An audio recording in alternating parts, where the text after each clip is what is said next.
First, we would like to ask Mr. Kami Monsho to give an address. 大変長らくお待たせいたしました。ただいまより第10回鳳凰杯第2部特別発表を行います。ではまず代表世話人である平等院住職上井様より歓迎の挨拶をいただきます。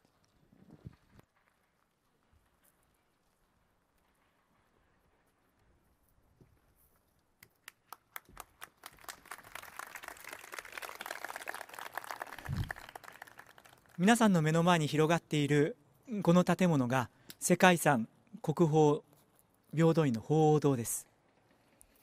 雲の流れがとても早いですね。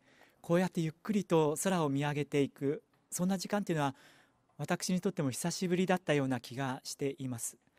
先だって論文に、例えば沈んでいく夕日、また昇ってくる朝日、それを心待ちにする、そういった時間を色濃く過ごした子どもは命に対して真摯な対応を取ることができるなどと出ていました。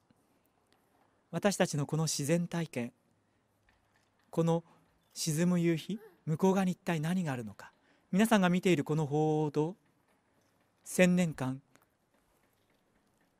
ほとんど変わらずこの形でこの場所にございました。いかがでしょう。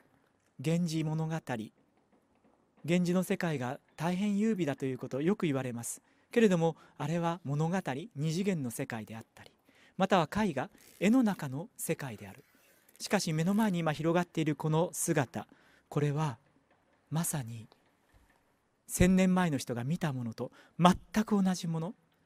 このお堂のそばに打ち寄せる波、軒の間を流れてくる風、沈んでいく夕日、1000年前の人が見た姿と何ら変わりないものを今私たち見ることができます。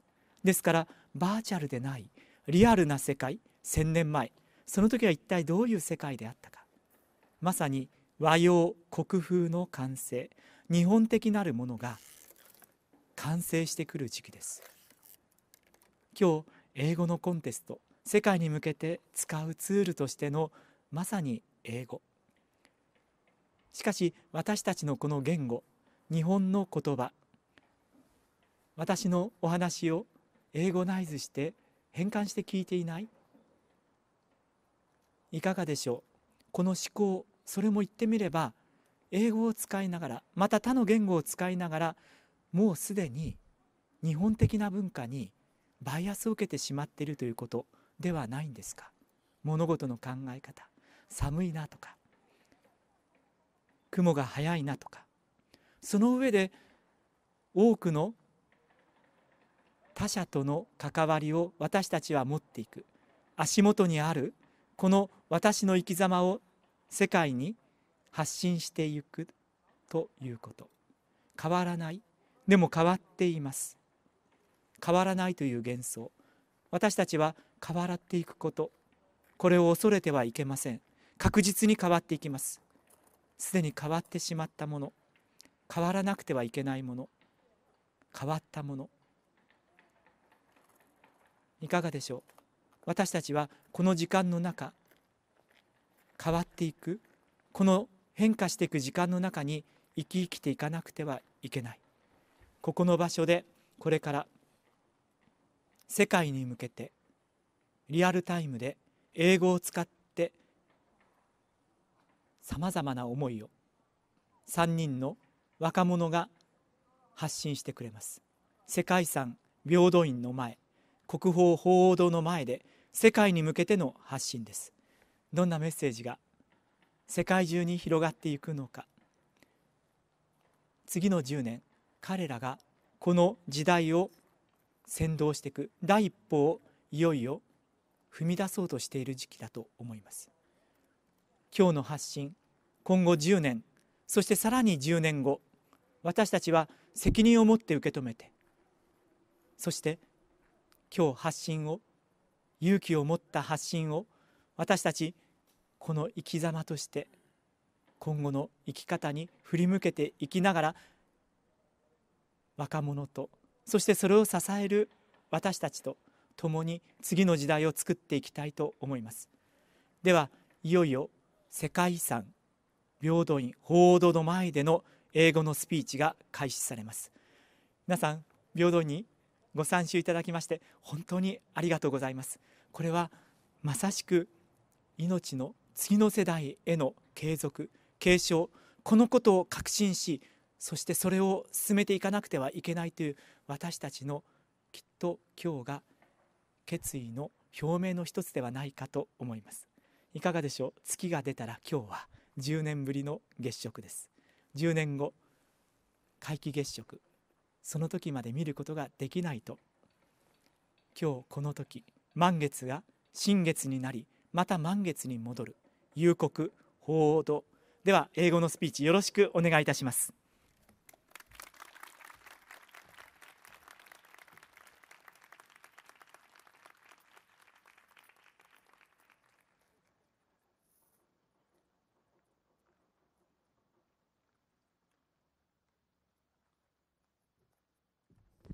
Thank you, Mr. Kami.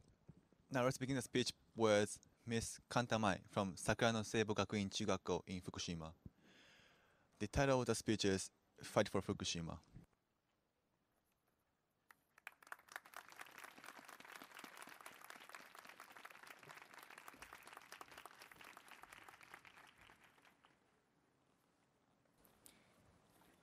My hometown is a very beautiful area with rice fields, peach farms, and mountains. I have enjoyed living there every day of my life. But everything changed on March 11th. My grandfather's peach farm is located within 70 kilometers of Fukushima Daiichi nuclear power plant. Now we are fighting against an invisible enemy, radiation.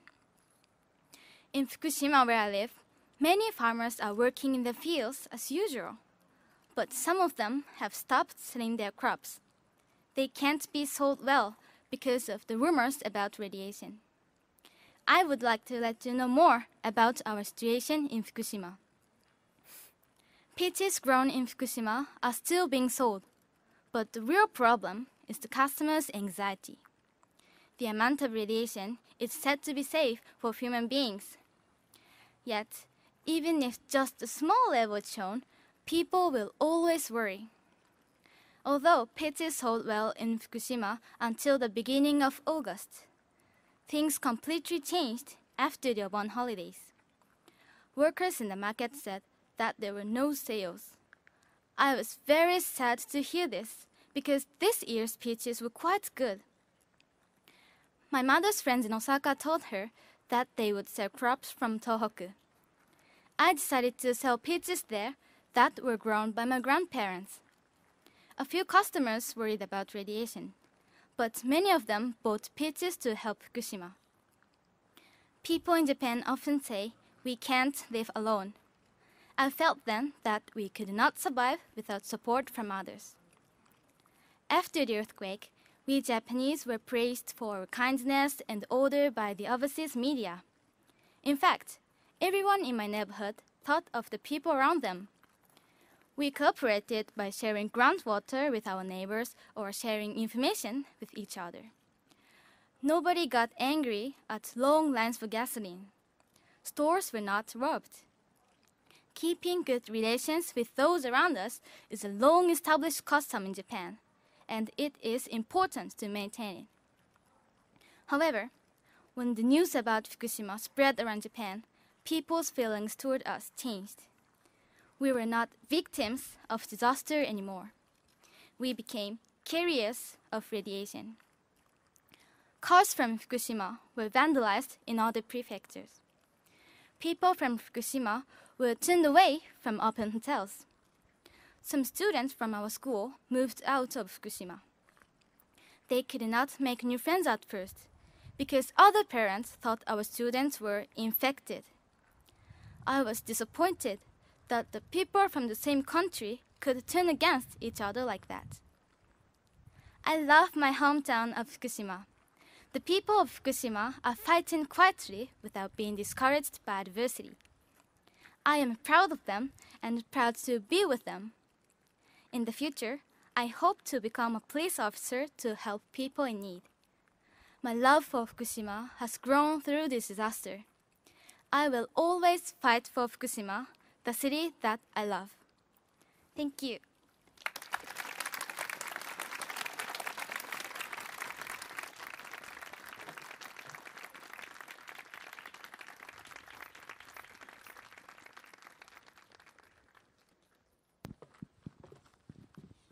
Thank you, Ms. Kantamai. The next speaker is Mr. Ueda Asahi from Narita Shiritsu Nishi Chugakko in Chiba. He is the winner of Asahi Shimbun Special Prize. The title of the speech is My Country, My Anthem, My Pride.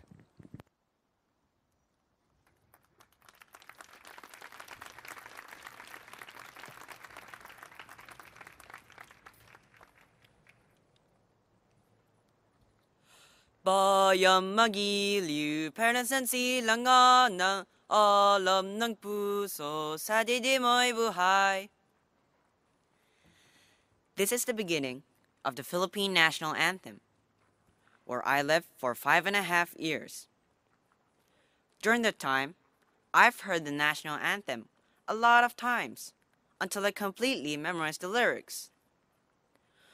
We sang the song before sport events, concerts, plays, and even before movies. However, I have never heard the Japanese national anthem since I came back to Japan. We did not even sing it before my school sports festival. So I got curious and started to ask people around me, why? Most of the people mentioned that they felt reluctant to sing the national anthem. The reason is, during the War of the Pacific, Japan invaded several countries across East Asia. Civilians were forced to be like Japanese people. They were given Japanese names, they were given Japanese education, and they were told to sing the Japanese national anthem. So, singing the national anthem might remind them of the suffering endured in the war. Hearing this explanation reminded me of the day that I visited the Ipoh Dam Memorial Monument in north of Metro Manila, Philippines. There was a battle between the American forces and the Japanese Army in 1945. My grandfather told me to go visit the site. More than 2,000 soldiers and innocent civilians had lost their lives, and my great-grandfather's brother was one of them. We spent more than half a day to look for the monument for the Japanese soldiers. But what we found in a pastoral landscape was a monument with these words inscribed. With honor and respect, this monument is dedicated to all Filipinos, Americans, and Japanese soldiers who gave their lives in the Battle of Ipoh Dam in the year 1945. These words were written in 3 languages: English, Filipino, and Japanese. I was so embarrassed that I was looking for the monument only for Japanese. I thought of the soldiers who wanted to return to their beloved countries. I thought of the civilians who lived in peace.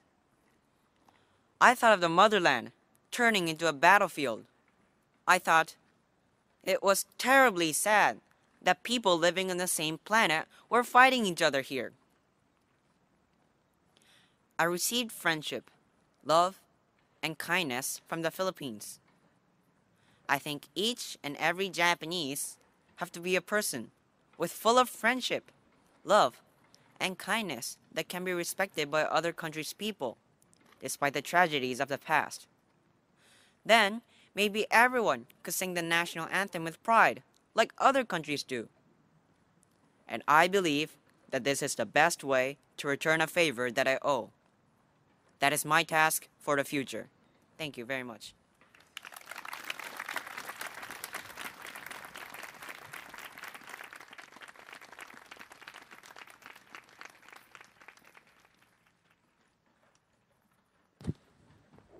Thank you, Mr. Ueda Asahi.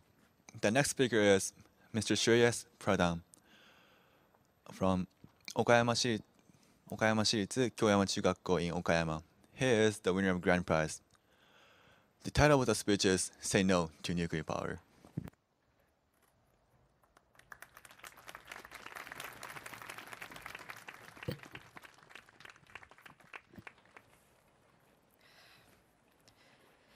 Say no to nuclear power.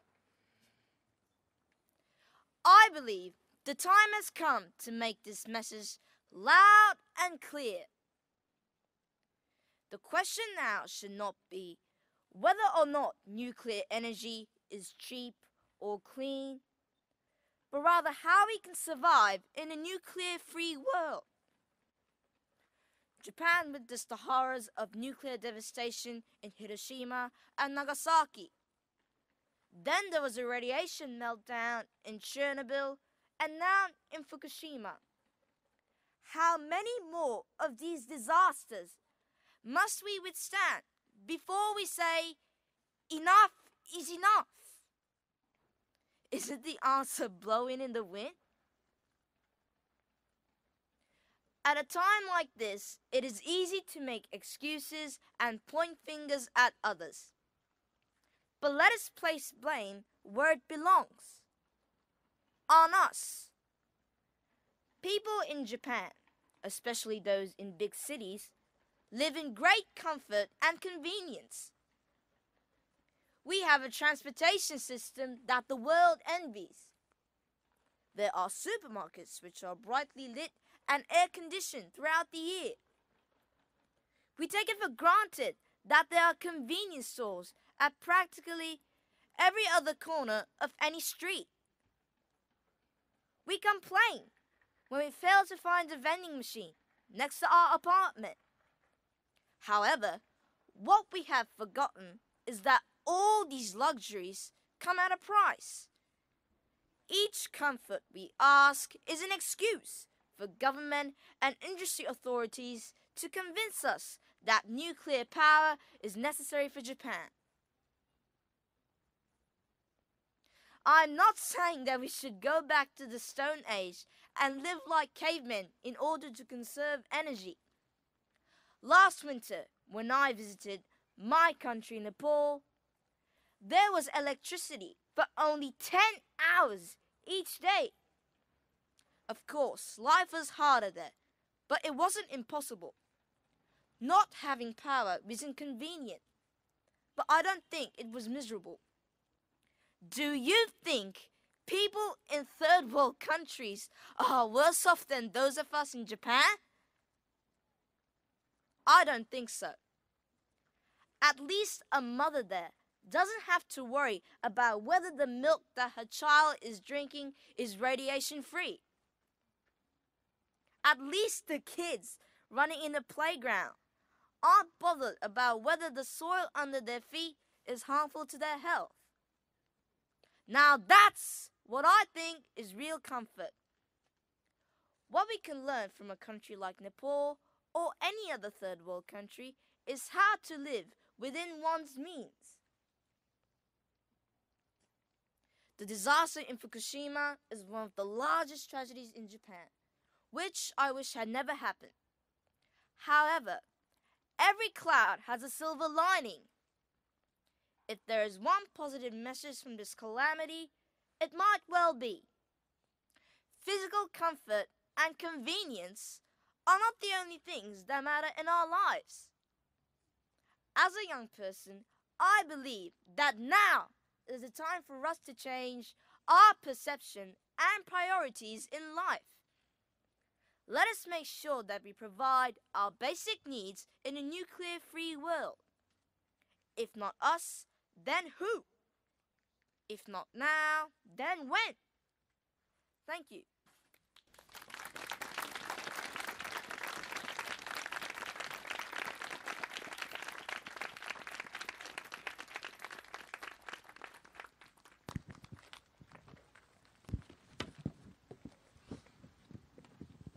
Finally, we would like to close today's ceremony with a closing address given by Mr. Ueno Ryuzo, the standing director of Ritsumeikan Trust. 学校法人立命館常務理事上野隆三より閉会の挨拶をしていただきます。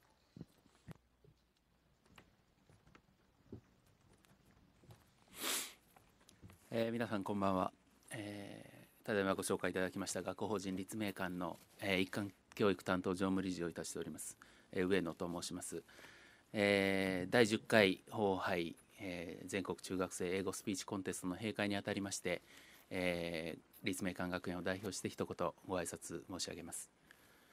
この法杯は2002年に第1回を開催いたしまして、中学生が英語でいろんな意見を発表する場を与えること、そして、その中学生たちが世界的な話題でありましたりさまざまなテーマに基づいて、いろいろ学び合う、そういう場としてですね、開催をしてまいりました。本日第10回という記念すべき、大会を迎えることができました。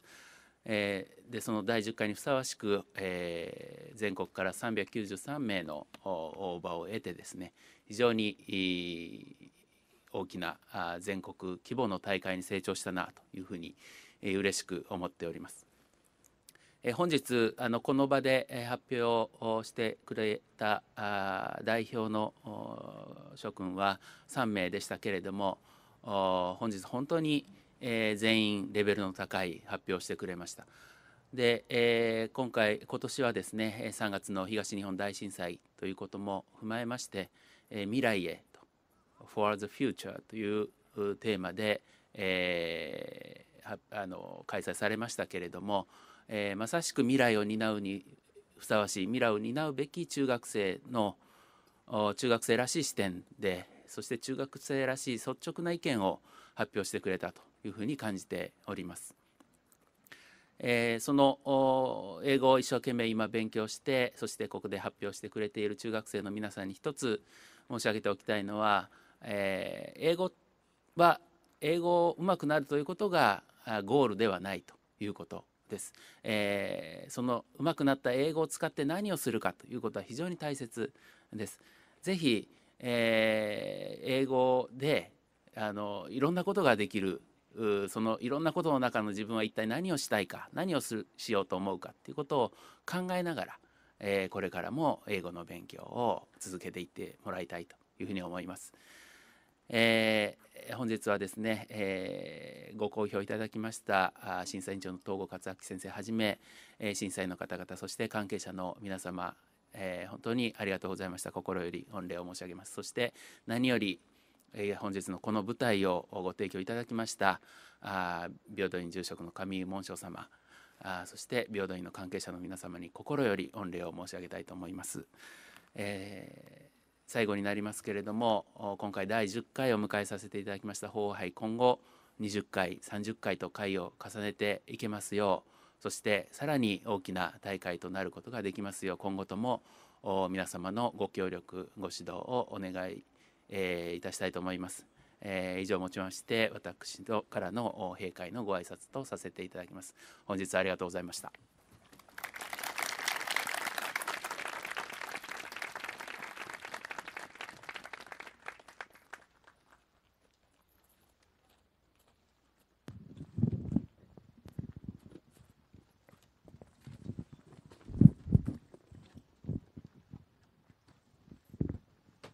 Thank you, Mr. Ueno. Thank you all for coming. We hope to see you next year for the 11th Phoenix Cup Speech Contest. これにて第10回法杯を終了させていただきます。来年度第11回大会でも皆さんにお会いできることを楽しみにしております。